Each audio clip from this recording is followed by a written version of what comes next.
Con el mensaje de apertura queda con ustedes Rubén Castillo Gil, presidente de CONEP.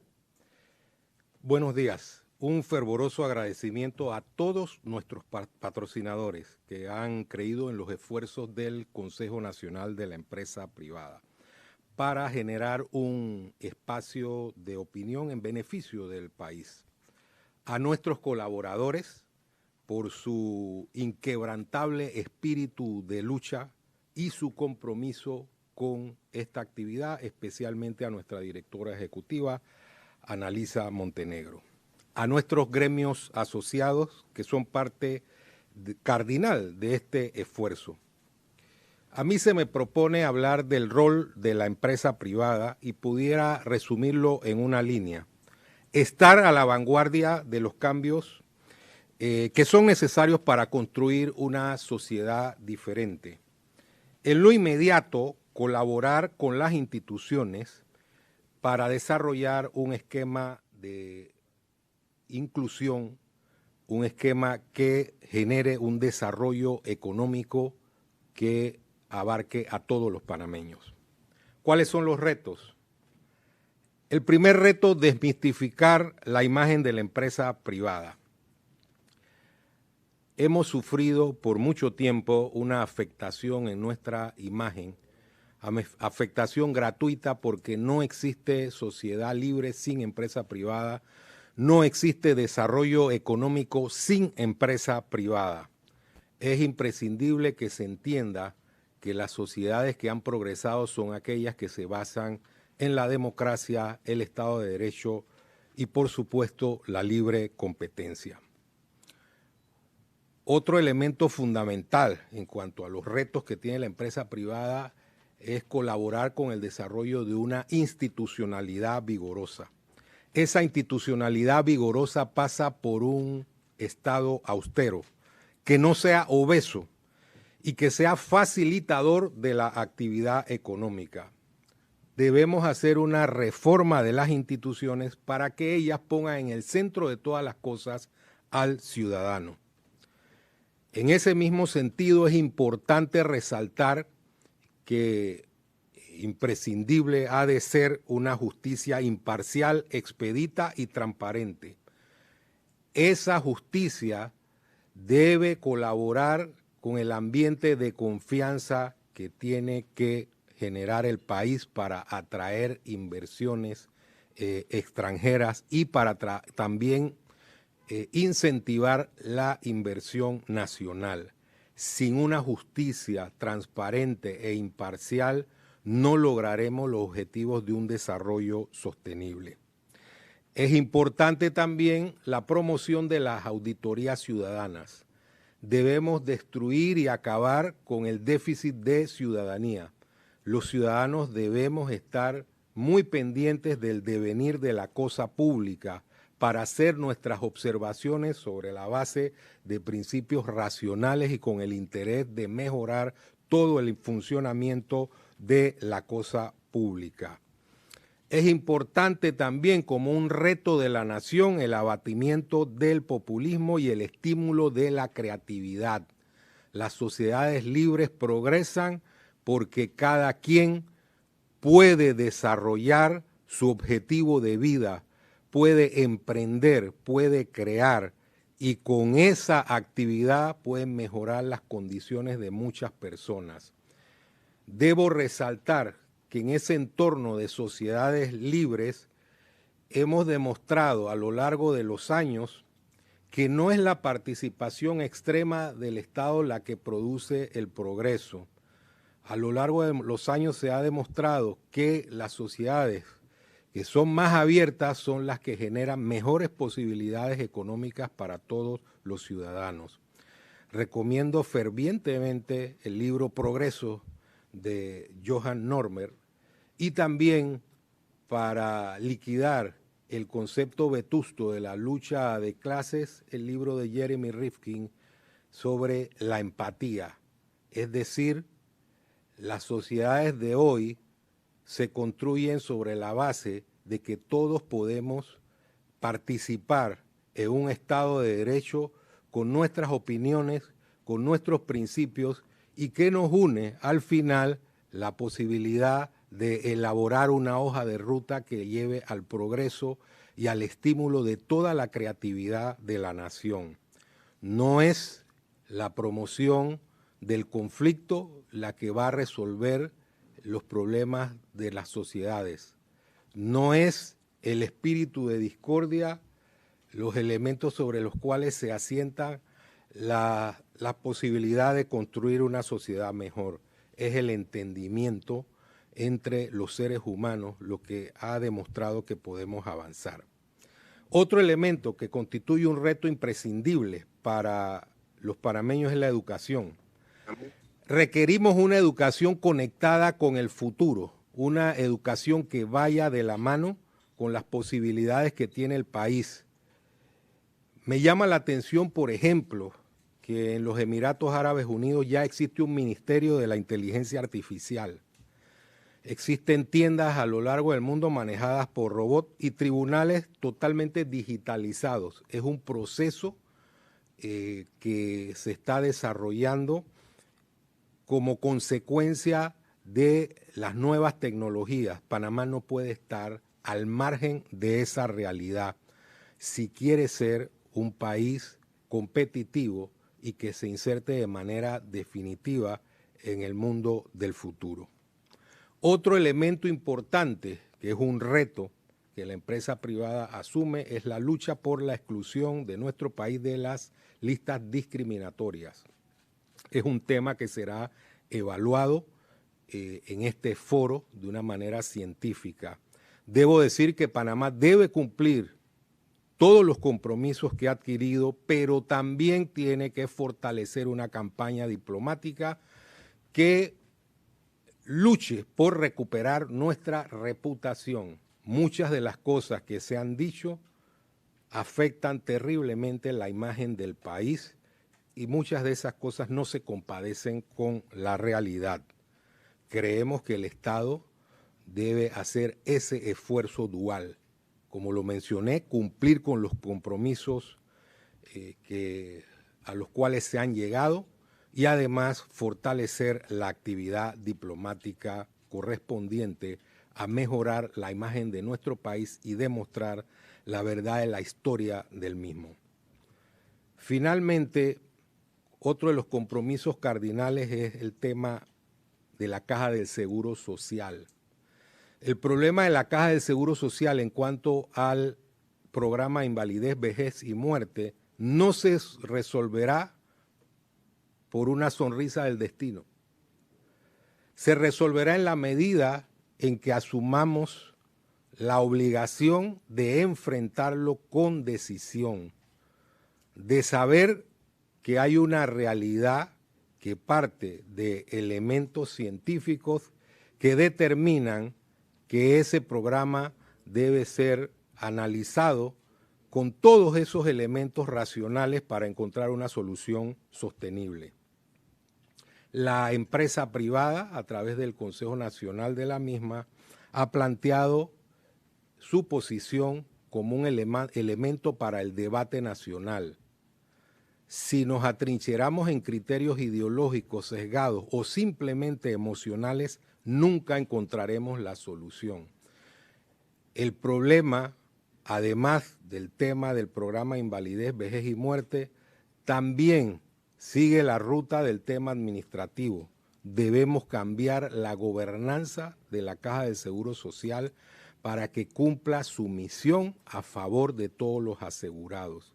Sin una salud eficiente, abarcadora, no hay posibilidad de desarrollo del país.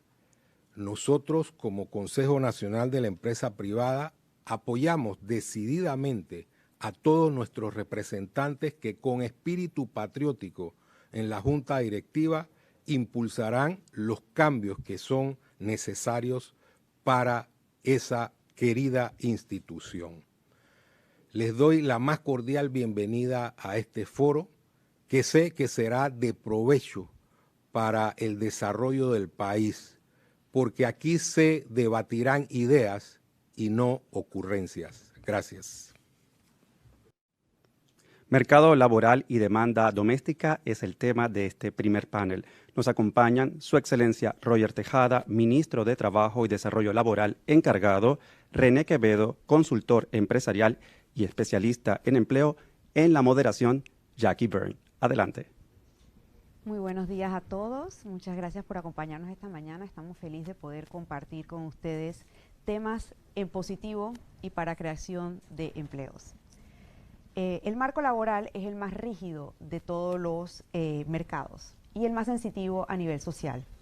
Su recuperación cabal dependerá del restablecimiento del clima de negocio y la facilitación de inversión tanto extranjera como local para generar mayores empleos.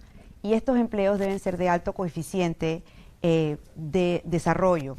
El atractivo, ¿qué tan atractivo podemos hacer el marco laboral para generar mayor empleo?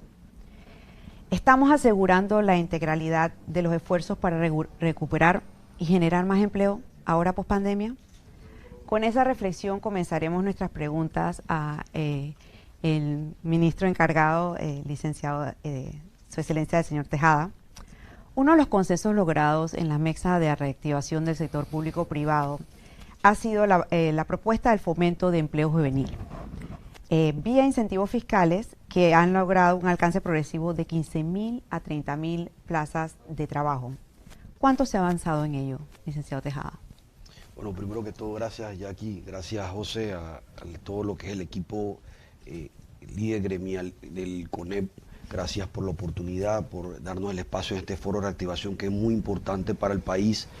No podemos empezar a compartir ideas ya aquí sin agradecerle el compromiso, el esfuerzo del sector privado para estar hoy aquí a los niveles como nos encontramos como país de esta recuperación económica. La empresa privada y el CONEP no solamente ha sido parte de este proceso de recuperación, sino ha sido un gran aliado estratégico del gobierno nacional. Y en nombre del Gobierno Nacional, del Ministerio de Trabajo y de todo el equipo, te puedo indicar que cada una de las medidas que se tomaron en pandemia a nivel laboral, medidas difíciles, de esfuerzo y de sacrificio para ambas partes, el sector trabajador y el sector empleador, de alguna manera ha dado fruto en la situación que nos encontramos positiva. ¿Por qué positiva? Porque sin lugar a dudas pudimos recuperar juntos y salvar más de 300.000 empleos. Además de eso también establecimos medidas flexibles. Cuando hablas un poco sobre la flexibilidad y algunas medidas de generar espacios frente a algunas normas inamovibles, pudimos hablar de flexibilidad en momentos difíciles porque no había un manual para poder enfrentar la pandemia en los momentos más difíciles que han afrontado el mundo. Ahora, cuando hablamos de las medidas de reactivación económica para el sector laboral, debemos hablar de la iniciativa hacia el empleo juvenil. CONEP nos ha hablado no solamente de medidas para afrontar el desempleo, sino también para generar oportunidades en algunos sectores importantes como lo es el sector turismo. Dentro de las medidas de incentivo para el empleo juvenil, el Mitral ya cuenta con una estrategia de aprender haciendo. Sin embargo, el incentivo fiscal que se ha planteado para esta nueva propuesta, que ha sido acogida por el Ministerio de Trabajo y Desarrollo Laboral, para atender dos sectores vulnerables, el sector de las mujeres y el sector de los jóvenes, que son los más afectados según las estadísticas del Instituto Nacional de Estadística y Censo y según la Organización Internacional del Trabajo. Y es hora de que esta medida, que va a ir hacia la Asamblea Nacional de Diputados en un proyecto de ley muy importante con incentivos fiscales poderosos, va a ayudar a que el sector privado junto con el gobierno nacional pueda abrir o generar nuevas oportunidades. Además de esta medida, te puedo hablar, Jackie, que no es producto de esta mesa de más de 42 propuestas de reactivación económica. También tenemos lo que es empleo solidario, que no es una propuesta que nace propiamente de esta mesa de discusión, pero sí a través de ideas de algunas empresas, miembros de CONEP. Pero también debo decirte que sin empresa no hay trabajadores, sin trabajadores no hay empresa. Pero esto quiere decir también que sin el sector privado unificado, fortalecido, como se ha estado trabajando en medio de la pandemia y post-pandemia, no estuviésemos construyendo el país o avanzando hacia una productividad o crecimiento económico de un 14%. Hacia allá vamos. Esto es un proceso. Se requieren iniciativas poderosas como la que se está presentando, incentivo fiscal hacia los jóvenes, pero también otras propuestas, por ejemplo, como Cambiando Vidas, que también trabajamos con el sector privado de cooperativismo, donde se incluyen a las mujeres. Así que hacia allá nos hemos enfocado y priorizado, y algunas otras iniciativas muy interesantes ya aquí. Muchísimas gracias. Me gusta la parte que habla sobre flexibilidad. Por pandemia tuvimos que hacer cambios y tuvimos que flexibilizar temas, por lo menos los contratos suspendidos, y hemos visto que ese tipo de medidas dieron fruto, porque lo que pudimos es, como tú dices, recuperar ese empleo que estuvo cesado durante pandemia. ¿Qué tanto podemos flexibilizar? Y yo más que flexibilizar, yo diría actualizar el marco legislativo para industrias claves, por ejemplo, el turismo, que son de 24 horas, para que podamos generar mayores empleos para los panameños. Sí, fíjate, se han estado midiendo a través del Observatorio Laboral del Ministerio de Trabajo y a través de la Dirección de Planificación todo lo que es el mercado laboral en cuanto a las industrias, comercio al por mayor, comercio al por menor, que en los últimos trimestres, o el último trimestre más bien, ha estado demostrando números muy positivos, entre ellos 10.000 contratos mensuales. Estamos registrando 22.000 contratos mensuales, registramos hace un año 12.000 contratos mensuales, pero entre los sectores más poderosos está el comercio al por mayor, comercio al por menor, pero hay sectores que todavía marcan un poco bajo y entre ellos el sector turismo. Hemos estado registrando para el sector turismo entre 3.000 a 5.000 contratos dentro de este trimestre. Iniciativas que ha planteado CONEP para el sector turismo es analizar un régimen especial a través de las autoridades de turismo y las autoridades de trabajo para este sector, entendiendo los días de recargo, los contratos, la movilidad laboral, que es importante. Básicamente esta iniciativa, que también está en discusión y va a entrar en la segunda sesión legislativa de este año, contiene algunos ejes y herramientas importantes para entendiendo que el sector turismo es especial. Sí. Y es el más afectado por pandemia ya aquí, pero también, y digo que es especial, porque las consecuencias o consideraciones del mismo son diferentes a las demás industrias. Cuando en algunos sectores o industrias los domingos no son día de producción, el sector turismo tiene un día de 100% de productividad. Y esto así discrepan algunos sectores como la agroindustria, la industria manufacturera. Son industrias que estamos viendo en este momento y que hoy por hoy nosotros estamos trabajando y generando iniciativas. Tenemos 2 iniciativas claves, pero hay que seguir viendo iniciativas.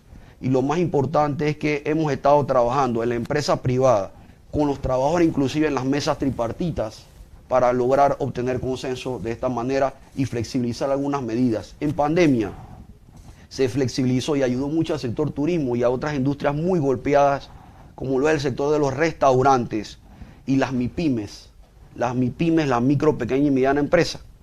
Se dio lo que fue la reducción de la jornada laboral, que fue una estrategia muy importante que nos ayudó a salvar 30.000 empleos, 30.000 fuentes de trabajo. Excelente, Roger. Esto es, como tú lo mencionas, un trabajo público-privado, que hay que seguir trabajando para generar mayores empleos. Otra pregunta que me gustaría hacerle es sobre el esquema de formalización del empleo. Vemos mucha informalidad y eso se vuelve un problema social. De cara a la recuperación de empleo, este será el momento de plantear un esquema intermedio para autónomos o profesionales independientes que no lleguen a ser pymes, pero que quieran estar dentro de una caja de seguro social, que puedan pagar sus impuestos a través de la DGI, que puedan participar de Panamá Emprende y que puedan pagar sus temas municipales, todos sus permisos. ¿Cómo el Mitradel puede ayudar a formalizar a toda la persona que son independientes? Es un fenómeno que se está dando, efectivamente, y aquí es un fenómeno que se está presentando en estos momentos cuando la informalidad ha sobrepasado el 52%, números que no habíamos visualizado anteriormente, y obviamente la pandemia es la que nos ha generado este nuevo escenario de informalidad o trabajadores por cuenta propia, que es el nuevo término que se le ha denominado a esta nueva clase de trabajadores, porque de alguna manera son emprendedores, pero que buscan la formalidad. Y para ello hemos estado en una mesa, hemos instalado una mesa por parte del Gobierno Nacional, donde se encuentra la Autoridad de la Micro, Pequeña y Mediana Empresa, la Caja del Seguro Social, la Dirección General de Ingresos, el Ministerio de Economía y Finanzas, pero un actor importante, como tú mencionas, la Autoridad de Innovación Gubernamental, la AIG, para modernizar, transformar y que sea mucho más fácil poder tener accesibilidad a mecanismos de formalidad como lo es el seguro social, la seguridad social, que es importante para estos trabajadores autónomos o independientes, como bien le has establecido. Y la Organización Internacional del Trabajo nos ha pedido hablar del futuro del trabajo. Yo no hablo del futuro del trabajo, hablo del presente del trabajo. Y cuando hablamos del presente del trabajo tenemos que hablar de plataformas digitales, sí, de teletrabajo y de trabajadores autónomos. Y es por eso que hemos establecido esta mesa para hablar de estos, para conversar y para hablar de estos tres temas importantes y poder generar ideas. La próxima semana tenemos nosotros, desde el Gobierno Nacional, el Consejo Nacional de Emprendimiento, donde participa la empresa privada y donde participan entidades financieras, entidades de formación y entidades también comerciales, empresariales, donde vamos a poder presentar una propuesta. Y les doy la primicia. Vamos a presentar una propuesta frente a poder resolver y atender a este sector de trabajadores autónomos informales que sobrepasan los 65.000 personas censadas. Y hoy nosotros, en base al 52%, y lo conocerá René Quevedo, que va a estar también en este panel, que estas cifras obviamente son mucho más poderosas y van por encima de estas cifras censadas. Y también el esfuerzo que nos corresponde como una tarea pendiente, y lo subrayo en mayúscula, una tarea pendiente es poder identificar a estos trabajadores, porque la pandemia los ha visualizado y los ha expuesto. Ahora nosotros tenemos como responsabilidad en esta gran alianza estratégica de empresa privada y gobierno poder hacer esta identificación y generar oportunidades. Yo digo más que oportunidades, Jackie, es políticas públicas. Me parece que estoy de acuerdo con eso, sobre todo que hay que visualizarlos. Son un grupo que está creciendo post pandemia y lo más importante es formalizar ese empleo también. Licenciado Quevedo, gracias por estar con nosotros. Usted ha estudiado en profundidad todo el tema laboral, antes y después de pandemia. La pregunta que nos hacemos siempre es, ¿la pandemia fue el detonante del problema laboral en Panamá o simplemente lo agravó? ¿Qué nos puedes decir al respecto? Sí, buenos días. Yo quiero agradecer al CONEP por la invitación que me ha hecho y saludos al ministro Tejada. Sí, definitivamente, bueno, primero tenemos que contextualizar lo que está ocurriendo. Panamá adoptó las políticas de restricción de movilidad más severas de toda Latinoamérica y pagó el precio socioeconómico más alto, que incluyó la cuarta peor contracción económica del mundo y que ocasionó que el sector privado perdiera a 364.000 trabajadores asalariados, de acuerdo a cifras de la Contraloría. Eso es 42% de sus empleos formales. Agregado a esto, y de acuerdo a estadísticas de Mitradel, a 284.000 trabajadores, 32% del total, se les suspendió el contrato. Quiere decir esto, que en el primer año de pandemia, 3 de cada 4 empleos formales del sector privado desaparecieron o fueron suspendidos. Para contextualizar la magnitud del impacto, México, con 126 millones de habitantes y 55.5 millones de empleos, perdió 647.000 empleos formales. Nosotros perdimos 364.000. Quiere decir esto que Panamá, con 30 veces menos población y 33 veces menos empleo, perdió más de la mitad de los empleos formales que perdió México. Ahora bien, definitivamente la pandemia no ocasionó el colapso del empleo formal. Ya habían una serie de condiciones, para utilizar un término de moda, ya condiciones preexistentes, ¿ok? Ahora bien, en el 2021, yo me voy a referir a eso en un momento, pero en el 2021 comenzamos el proceso de recuperación impulsado por el sector externo, exportaciones de cobre de Minera Panamá, mayores ingresos del canal, en la zona libre del Colón. Pero el sector interno sigue deprimido, con 3 sectores particularmente golpeados, la construcción, el comercio al detalle y el turismo, que representan 1/3 de la fuerza laboral del país. Ahora bien,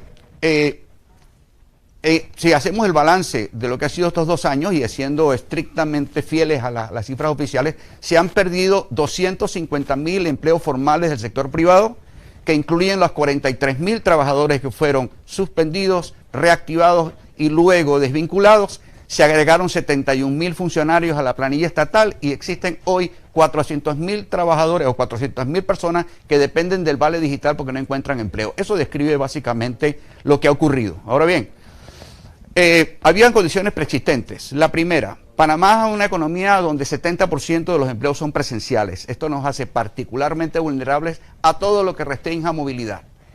Dos, la pérdida de protagonismo del empleo asalariado privado en la expansión del empleo. Entre el 2004 y el 2009, 71% de los empleos que se generaron fueron asalariados del sector privado. Esto disminuye a menos 4% entre el 2014 y el 2019. Otra condición prepandemia es que Panamá genera principalmente empleo informal.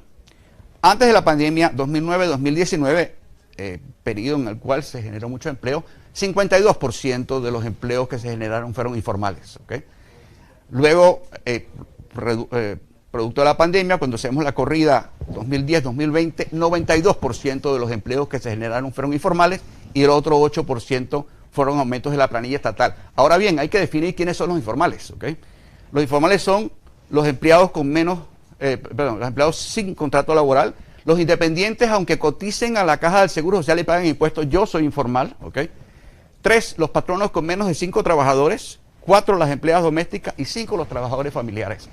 Ese grupo, ese segmento de población ha aportado el 92% de los empleos que se han generado en el país. Ha sido, es y seguirá siendo el motor del empleo. Entonces, de hecho, hay una estadística muy interesante. En el 2019,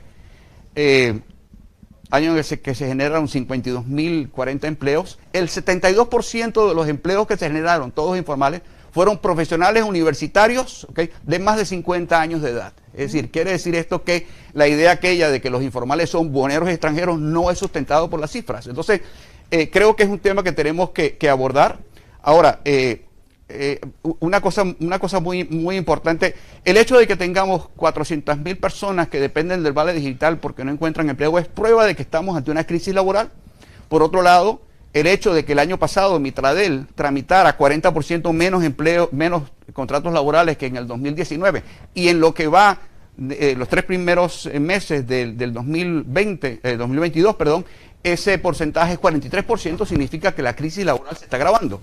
Ahora bien, lo que ocurre es que básicamente tenemos un sector interno todavía, como decía, deprimido.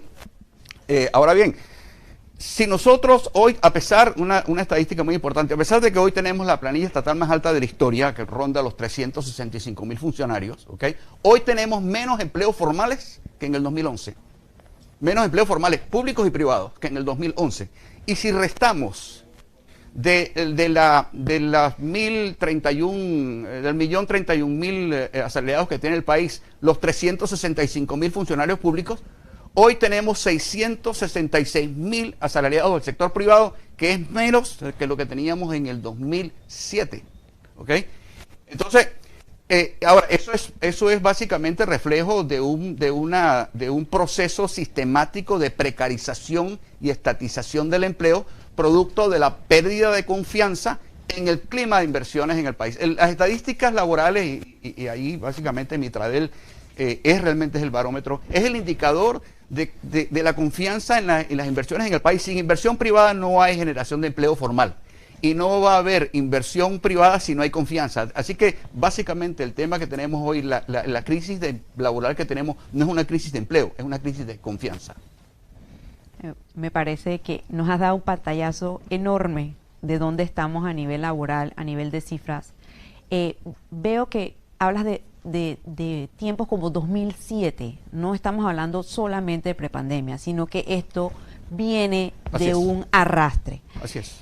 Pensando en esto, y vemos que retomamos temas que tocó el viceministro Tejada sobre el futuro del empleo cambiante, sí, que va mucho más al trabajador independiente, al no ser parte de las megas compañías, sino a cada uno ser primero un profesional independiente para eventualmente volverse una pyme.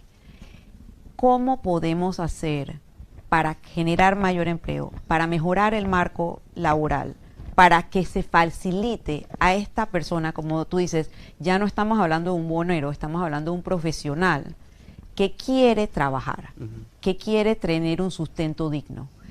¿Qué podemos hacer en base a todos los desafíos que tenemos para poder mejorar la creación de empleo en Panamá? Sí, yo creo que lo primero que tenemos que definir, llevamos 2 años honrando el virus, ¿okay? Es hora de honrar el empleo, ¿okay? Sí.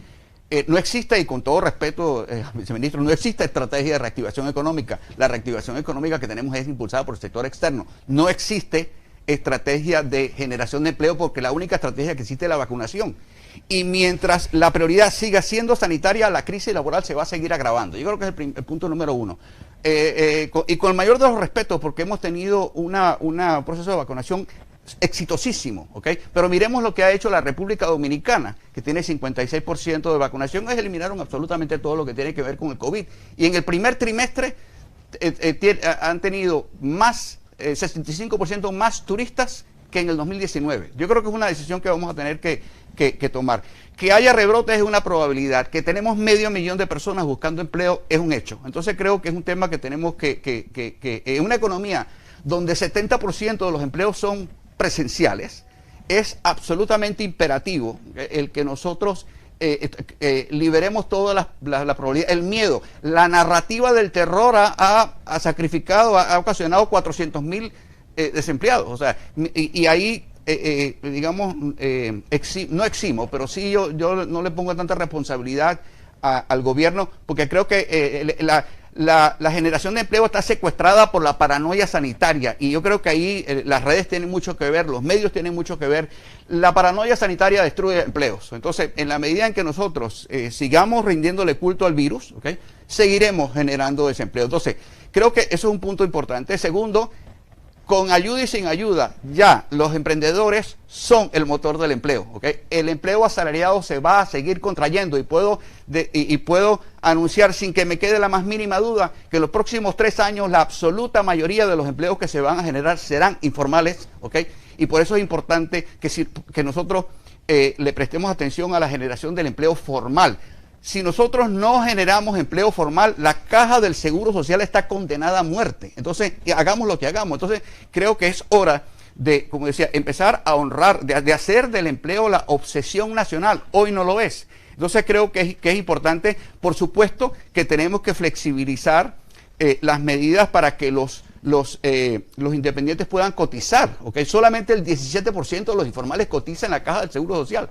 Entonces, yo creo que hay por supuesto que nosotros somos más, somos mejores buscando culpables que buscando soluciones a problemas que no entendemos, ¿okay? En este momento no es momento de estar diciendo que es que el gobierno no está haciendo, no. Como dijo el viceministro, el COVID no vino con un manual de instrucciones, ¿okay?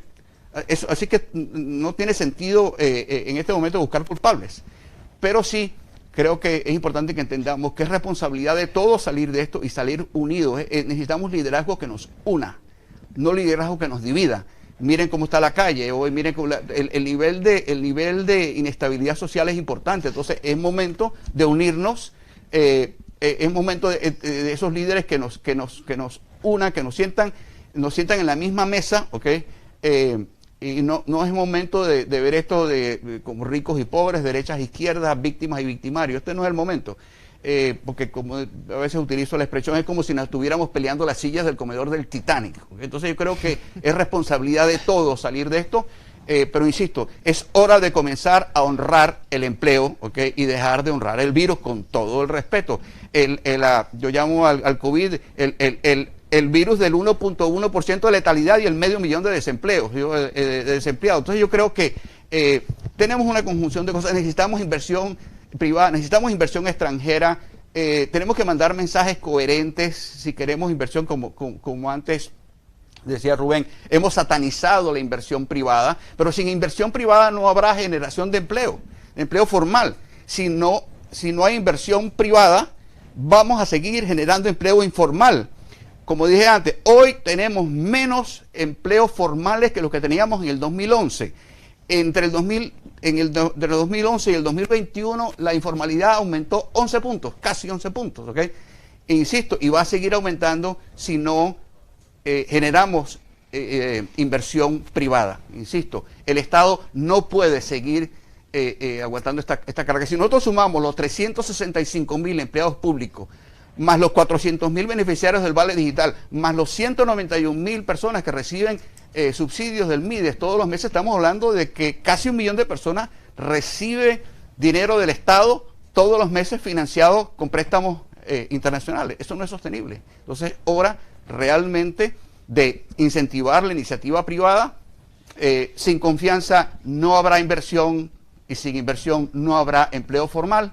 De tal manera que y sin empleo formal, como dije antes, la Caja del Seguro Social está condenada a muerte y seguiremos entonces en este proceso de precarización y estatización del empleo, utilizando lamentablemente préstamos internacionales, porque la situación financiera de la Caja del Seguro Social y la situación financiera del Estado es complicada. Tenemos excelentes, digamos, ha habido excelentes reportes, por ejemplo, la calificación que nos dio Fitch Ratings, luego el informe de Morgan Stanley de marzo, donde nos da una enorme calificación. Le ponen a la minería un alto nivel de protagonismo en la estabilización del futuro económico del país. Utilicemos ese, llamémoslo así, ese viento de cola para atraer inversiones en todos los sectores. Así que yo creo que es un tema de ponernos de acuerdo en las prioridades que para mí es cómo rescatamos la confianza. ¿Cómo rescatamos la confianza en los inversionistas de que invertir en Panamá es buen negocio? ¿Cómo rescatamos la confianza de los consumidores? 83% de los panameños piensa que no va a tener empleo en los próximos 6 meses, de acuerdo al índice de confianza del consumidor panameño de la Cámara de Comercio. Necesitamos restablecer esa confianza en nuestra economía, en nosotros mismos, y definitivamente este es un tema que vamos a resolver. No me cabe la menor duda, estamos viviendo nuestra noche oscura, pero vamos a salir de esto, claro que sí. Yo estoy de acuerdo, vamos a salir de esto. Entonces yo creo que tenemos que entender que esto lo vamos a hacer juntos, ¿ok? Me encanta que nos hayas dado un pantallazo tan abierto. Me quedo como panel en que generar empleo debe ser nuestra obsesión nacional. Yo creo que tanto el ministro de Trabajo como su persona son personas que han dedicado tiempo y esfuerzo para que esto sea la obsesión nacional. Y eso lo podemos lograr, lo tenemos que lograr a través de un clima de confianza en la inversión privada, nacional y extranjera. Muchísimas gracias a los dos por acompañarnos en este panel. Yo creo que nos han ilustrado enormemente de dónde estamos a nivel laboral y todo el trabajo que nos queda por conseguir. Muchas gracias.